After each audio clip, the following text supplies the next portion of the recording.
Chapter 5 The Long March. The next thing Abigail could remember was half waking up out of what felt like a dream. She was walking with her hands lashed to a rope which was being pulled through a dark forest. There were plenty of other girls with her, being forced to march all day and then long into the night. When they did stop to rest at night, it was so cold that they all had to huddle together on the ground, with not even a blanket to keep them warm. The girls all around Abigail looked very similar, strangely similar, even closer than sisters. All of them were clothed in layered shrouds of light fabric. All had red hair, and flowing curls, which somehow always fell perfectly on their face. Abigail thought that they were some of the most beautiful girls she had ever seen. If she had her wits about her, she would have realized that something was very off about them indeed. The girls were all so similar that they must have been sisters, and they all looked 17 years old if they were a day, but for so many of them to have the same mother would have been impossible. Abigail noticed there was one, a very special girl who seemed to be even more beautiful than those around her. She seemed a bit taller, her curls fell a little better around her face. Her skin was of a slightly more perfect complexion, and her cheeks were just a little more rosy. There were others there as well, who for some reason, though still beautiful and still looking very much 17, looked a little more worn out, as if they were both young and old at the same time. Now if Abigail had any misgivings about her fellow prisoners, all of them were soon forgotten after she got her first good look at their captors. As she began to gather herself, she noticed that the rope she was tied to was led by two men, one with an ill-mannered gravelly voice, and the other with a proper but very oily-sounding voice. They spoke to each other in a language that Abigail had never heard before, yet she could understand everything. It is a little difficult to explain, but as they spoke to each other each word reminded her of a certain something, so much so that it almost seemed ridiculous to call it by its English name anymore. But being new to the language, Abigail couldn't even begin to pronounce all of the new syllables that made up these words. It was the second night after she was captured, as best as Abigail could recall, that she was awoken with a start. "Make sure they're tight this time, I don't want a repeat of what happened last month," she heard. "Oh, come off it, Sydney," the oily voice replied, "you know no one ties a better knot than I do for 50 miles. Suddenly Abigail noticed that she was bound very tightly so she couldn't move, and her two captors were holding torches and discussing what she was wearing. "It's got to be northern, the girls we catch round here don't rightly make such fineries. I'd be bettin' that she come from some noble lord's house up north, and he lost her on a visit down there," said the gravelly voice. "And that means there might be a reward," added the oily voice, then continued, "You know, I believe you are right, she looks nothing like the others, so she can't be from this forest." Abigail was so terrified that even if she wasn't bound she could scarcely move. Squeezing her eyes shut, she prayed and prayed that this was all a dream. "Well, you had better check her. The last thing we need right now is for her to be wild, and come at us in the night," said the oily voice. All right," said the other, then added, "Ya know, feel free to do it yourself, if you're so anxious to find out." Then she felt the heat of the torch come closer, and could see the change in light even though her eyes were closed. Suddenly, her mouth was squeezed open, and a fat, calloused finger reached in and felt along her teeth. "See, even smoother than mine, not a point on M, she's definitely somebody's," said the gravelly voice. At that moment curiosity overcame her fear, and she decided to open one of her eyes ever so slightly. When she did, she found herself staring into the face of a big, fat pig, with the head of a lizard man looking over its shoulder. The very sight of the two was enough to cause Abigail to pass out cold. The next day started early, like all the others, as they reached the edge of the forest, and continued into an open, hilly plain. This was the same way the trappers had entered the forest, for at an old raggedy post their cart was tied. It was a small cart with an open back, pulled by two horses that were past their prime. The trappers attached their rope to the back of the cart and the group continued forward again. As the sun rose higher, Abigail was soon hot and tired, and it seemed that the trappers did not intend to stop for quite a while. She and the other girls had received water from the trappers earlier that morning. They also tossed some indiscernible pieces of meat to the group, along with the leftovers from their breakfast. Abigail, not being that hungry, had no desire to fight over some rancid meat with the rest of the group. She felt as if the others must have been traveling for some time, for when she saw them fall upon the meat she thought, those terrible brutes, starving these poor girls so much that they act as animals over some rotten scraps. But now as they walked, a more terrible thought began to sweep over her, because even though she tried to communicate with the others a few times, she still received no recognition of her efforts. At first she believed it was because they couldn't understand her words, but as you know, even if someone cannot understand you, they will usually offer up a polite smile, or an apologetic shrug as a consolation. When she tried to speak to the girl closest to her, Abigail always had an eerie feeling when she looked into the girl's eyes. It felt as if you were being looked at by a bird. You know it is looking at you, but you are never sure if it sees you. And she wondered if the trappers intended to make her like the others when they reached the end of their march. Slowly they all walked down the hot and dusty trail, while the wagon's little bell rang out from the front bench beside the lizard man, who was seated on the bench, loosely holding the reins.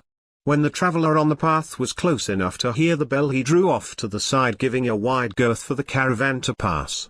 As they came closer, Abigail could see that the other traveler looked like a finely dressed noble lord in bright shining colors, looking very much like a Renaissance prince, except he had large fox ears coming from the top of his head. They twitched slightly as he waited along the side for the trappers to pass. He was sitting upon a proud white Arabian. The two trappers tipped their hats to the nobleman, to which he returned a contemptuous stare. As they passed, all the girls' eyes were dead fixed upon the nobleman, except for Abigail's. And then the girl nearest to Abigail, for Abigail was tied to the very end of the rope, judged that her length was just long enough to reach the lord, so she ran forward, and off the road in the nobleman's direction. She and the others were soon upon the horse, dragging Abigail with them. When they reached the horse, she first heard the girls speak. Their voices were beautifully enchanting, and they said things like "Run away with me, my lover sweet," and "Under starry skies we'll meet," and "Beautiful young man, my very heart to you I give," and "In secret let us steal away and live." Suddenly surrounded, the horse reared back on its hind legs, then came down inches away from crushing one of the girls in front of it. The girls, however, surrendered not a foot of ground. Now again something happened that Abigail did not expect. Instead of pitting them, the nobleman in fear drew out his riding whip and prepared to defend himself as best he could. "Oi!" came a snort from the cart. "You're best not be intending to use that on me, ladies, lest ye willing to spring the coin to buy one. What say you, my liege? They have the beauty to enhance any noble home, and I have just filed down their teeth not more than 3 days ago," added the lizard in an oily voice, in a manner much more diplomatic than his partner. "Besides, they seemed to have taken quite a shine to you," he added. "Remove these dryads from me this instant, swine," demanded the nobleman, "and if they have torn even a stitch of my cloak, I'll have the both of you in stocks before day's end." "Oh yes, sir. Begging your pardon, sir, we meant no offence by it, 'tis just a misunderstanding is all," said the hog, as he quickly jumped from his seat and began to untangle the horse, for he had caught a glimpse of the nobleman's crest when he first turned to sass him, and recognized that the nobleman had position to make good on his threat of the stocks. And as the hog did so, the nobleman, since he had no intention of buying anything at the moment, but was still quite vexed, decided to land some solid lashes on the shoulder of the hog, as he labored to extricate the horse from the clingy, strange mess to which Abigail found herself tied. And so it went throughout the day as they traveled down the road, with very little progress being made, for each time someone passed the whole ordeal would begin again. The wise travelers would give them a wide distance and just had to ignore the many silent eyes upon them as they passed. But it was not how they greeted the men that disturbed Abigail the most, it was when mothers with children passed. For then, in children's voices they would say, "Come play with me," to get the little one's attention, and to the mother they would mimic a lost child's cry. And before the day was over, Abigail began to feel that perhaps it was the girls she was tied to and not the ones who drove the wagon that she should fear the most. For Abigail had learned a valuable lesson, that not all beautiful things are good, and not all good things are beautiful in Realm, a land where magic dwells. Her only hope, she thought, was to convince someone as they passed that she was not one of the creatures that were beside her. Sometimes she waved and tried to get the attention of those the girls stared at, but most people just thought it would be better to keep their distance. The day seemed to drag on forever, and Abigail walked more than she could ever remember walking before. She also saw many more travelers, none of which stopped to help her, but then she came upon the oddest individual she had yet to meet in Realm. Slowly down the road came a little cart drawn by a brownish-grey mule. It was small and lopsided, made out of very old wood. But it was not the cart that caught Abigail's attention, it was the driver. For he was quite tall, at least 7.5 feet, and extremely lanky, this she could tell from a long way off. From this distance he came off as a very peculiar character, for the cart he drove was suited for someone of a much lower stature, a dwarf perhaps. So he had to bend his knees quite high to fit on the cart at all. To get a sense of what it looked like, imagine an adult riding on a child's bicycle. As he approached them he was humming a friendly tune. He was also quite active on the reins of the mule, layering on a multitude of unnecessary clicks, tugs, and tiny corrections that the mule largely ignored, since he had been down the road many times before. The whole scene would have made Abigail laugh out loud if she had found herself in a better situation. When the stranger came closer and moved off to the side, Abigail got a much better look at him, and what she saw was a very sharply dressed scarecrow. Well, to be exact, he wasn't actually that much like a scarecrow, and though sharply dressed it appeared as if his clothes were at least a few years old and very well worn. He was actually a walking tree, a twig man, whose lanky limbs were actually long branches.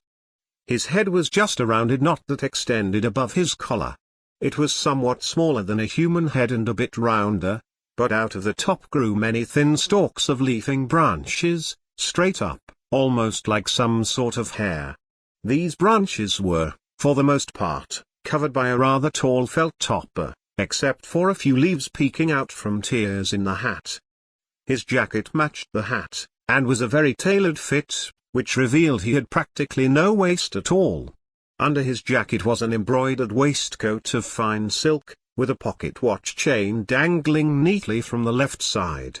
When he tipped his hat and smiled at the trappers, his mouth opened wide to spaced teeth, also made of wood. His eyes were small and black, but they shone brightly, as one's with an active mind behind them. It also appeared that his entire face was covered with some sort of bark. Also on the left side of his face there was a black stripe that looked like a burn mark, that started above his hat and crossed his lips. Now if he had a mind to, with those features, he could have been quite terrifying to Abigail, or anyone else for that matter, but he held a pleasant carefree demeanor, with a very expressive, kind face. Also, given the fact that Abigail had seen a good number of strange and scary things in the past few days, she thought this kind face was her best bet of getting out of her current trouble. So she began to cry out to him. The others in the group, judging him a little too far off, were content to just quietly stare. "Hello, Twigman," she cried, "could you please help me? There's been some sort of terrible mistake and I am not like these other girls." As she cried out, the stranger did not help. He did stop humming and gave her a very long curious stare, and opened his mouth as if he was about to ask a question, and then shrugged the idea off. As her caravan had passed, Abigail became even more desperate. "Please, please, please," she begged, You have to understand, you have to get me out of here." And then tears began to flow down her face, for all of a sudden she was overcome by the hopelessness of the whole situation, but instead of the faint, eerie cries of the dryads, her tears were real. She in fact, made such a mess of herself by crying, that if the trappers had found her in that state, they would have certainly never mistaken her for a dryad, for a dryad looked beautiful all the time no matter what it did. Though she continued to cry out, Stranger just stared keenly, but just stared. As she was speaking he began repeating some of her words to himself as if he were trying to place them, but, with another shrug he picked up his pace in the opposite direction, leaving Abigail feeling more hopeless than ever. Luckily for her, the trappers had decided to stop for a brief moment and give everyone following behind some much-needed rest. "By my bark, that is odd," said the lanky stranger to himself. "That dryad seems to be speaking Babelese." Then dismissed it, saying no, couldn't be, no one speaks Babelese anymore. And Abigail, being very frustrated, began to cry out louder, saying, "Please help me, I'm not a dryad, and I'm not like them. I just want to go home." "Now Morris," said the stranger, for Morris was the mule pulling his cart, "that is a very strange rhyme indeed, and it was not in the least bit enchanting, it was so full of sobs and sniffles, quite unlike a dryad, no, not like a dryad at all, was it, Morris?" Now Morris was not a talking mule, nor did he understand what his master was saying. However, he did hear his name quite a bit, so he thought it might be a good idea to give at least half a glance backwards, just in case his master had a handful of sugar cubes waiting for him. But when it was apparent there was just a babbling tree, and not a single sugar cube, he turned back forward with a sigh, and a roll of his eyes. The stranger himself decided to take one last look backwards, and what he saw stopped the cart in its tracks. For as is their nature, the dryads all had their eyes fixed upon him, but the human girl just sat collapsed staring at the ground crying. Now you might be tempted to think the only reason Abigail was crying was because she was a girl, but before jumping to any conclusions I invite you to put yourself in a similar situation to see how you would fare. Unfortunately, the lanky stranger was not the only one who had noticed Abigail's crying. The other girls on the line began to notice her too, and began to move towards her, forming a semicircle. In the center was the one girl Abigail had noticed before, the one that seemed prettier than the rest, and for some reason, the dryad was staring directly at her. This was so frightening that she was taken aback for a moment, and could see nothing else around her apart from the stare. Oh, how Abigail wished it would stop, for every moment was simply unbearable, so filled with an innate villainous malice that it would have curdled the blood of the bravest knight. And now, overwhelmed by fear and even more distress, she began to cry once again, as someone who is lost, and does not know the way home. In a moment's time the stranger was up, off of his seat, making long strides back to the little caravan. With his tall gangly legs he reached her in a very short time, and was soon between Abigail and the rest of the group. Calmly, he bent down to where she was, and while keeping his eyes fixed on the other creatures, he spoke only to her. "Hello, dear child," said the lanky stranger, "I am going to need you to do something for me right quick. Now, as you will soon learn, you have nothing to fear from me, but you have found yourself in a very dangerous place. So now, right this very moment, I am going to need you to stand up, quick as you can, and wipe your eyes, and cry not a single tear more." As he said this he also helped her on her feet, and from his side produced a small dagger to cut Abigail's ropes. "Greetings, my name is Benjamin Goodsoil, and I am a Deciduan of the Oaken Kingdom, a prince you know, from the great western woods. But who, or what, are you?" asked the prince. "Pleased to meet you, my name is Abigail," she stumbled out, terrified but still remembering her manners. "Well, Abigail, it is widely known that dryads are very wild things, And there is one thing that a wild thing does not do, that it will never do, and that is pity itself. So, you see, when I saw you crying, truly crying, I realized that you could not be a dryad," said Benjamin, shifting his glance between the dryads gathering a few feet away from them, "but, unfortunately, so did they, and to the dryads there are two things in this world, wild things, and prey." Carefully keeping himself between the girl and the dryads, he called out to the coachmaster. "Pardon me, sir, but how did you come about this poor creature?" called the prince with the tip of his hat. "Oh, ya like her, now she's a right special case, for I haven't seen that particular type of flirt around these parts before. If ya noticed, someone's taught her foreign rhymes so ye can understand a word from her blessed more. It's always jibber jabber with this one," said the hogman. "It must be terribly frustrating," said the prince.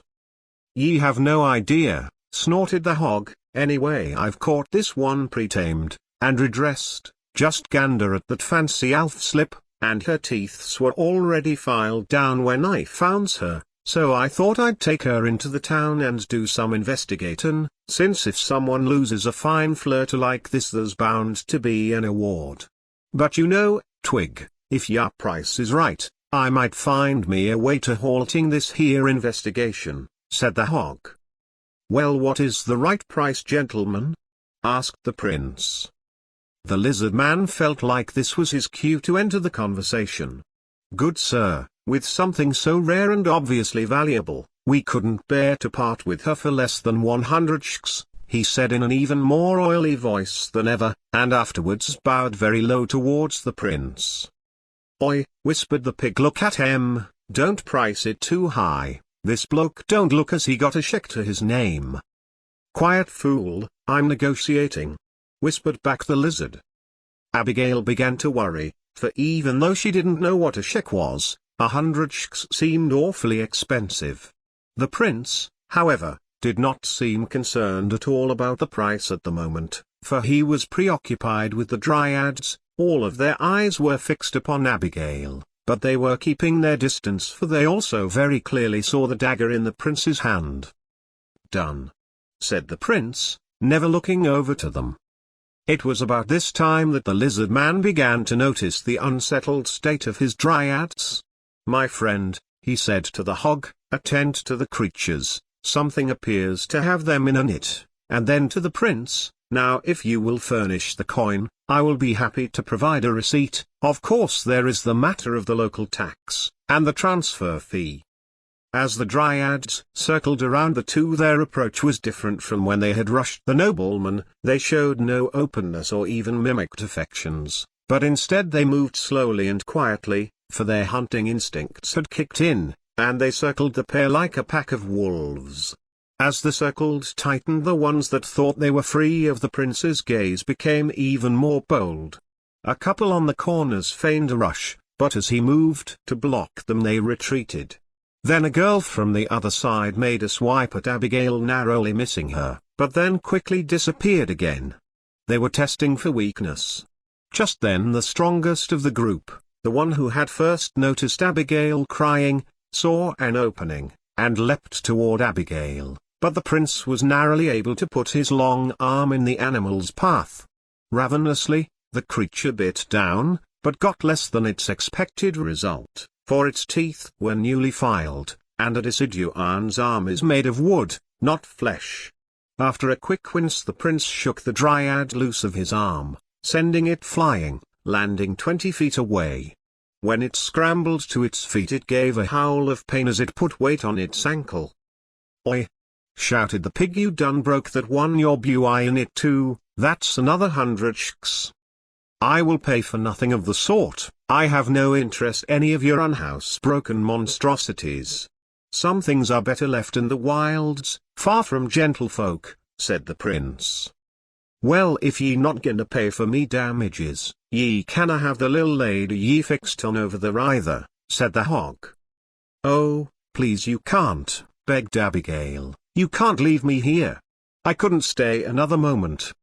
"Sir, as I see it, you don't have a choice. To be fair, I did agree to much more than you thought she was worth. said the prince, "but now, as a nobleman of the free lands of the western woods, I must grant her asylum and offer her protection as a creature of wisdom, and freedom from all captivity. Such is the God-given right of all knowing creatures." "Ha, ya nobleman? With ye cart o'er there? Ya scarcely a noble of a hayfield, scarecrow," said the swine. "Gimme back my flirter, or I'll chop ye for firewood, and take a whip to her backside for good measure. Sides, there ain't no such thing as a wise flirter." "You're quite right, Hog," said the Deciduan, "but this is no dryad, and we'll be taking our leave of you gentlemen whether you wish us well at our parting or not." "I'd like to see ya try," said the pig. Then the prince produced from his jacket a fine steam-powered pistol, and pointed it at the hog, as he began to back away.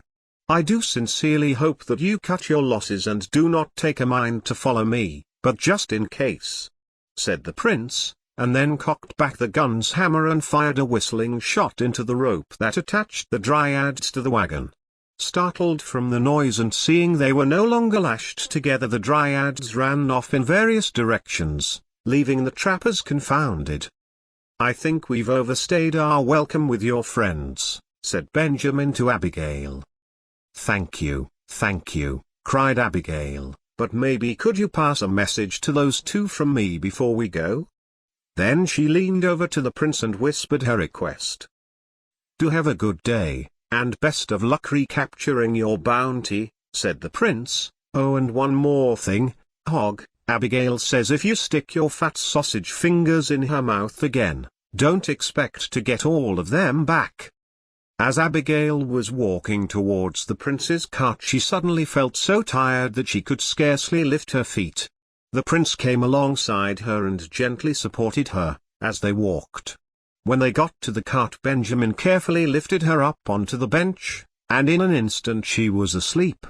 For the rest of the day and deep into the night the prince rode until he reached his cottage on the edge of a small village. When they arrived, Benjamin roused Abigail, at least best he could, but she was really still half asleep, and she could never afterwards remember much from that night.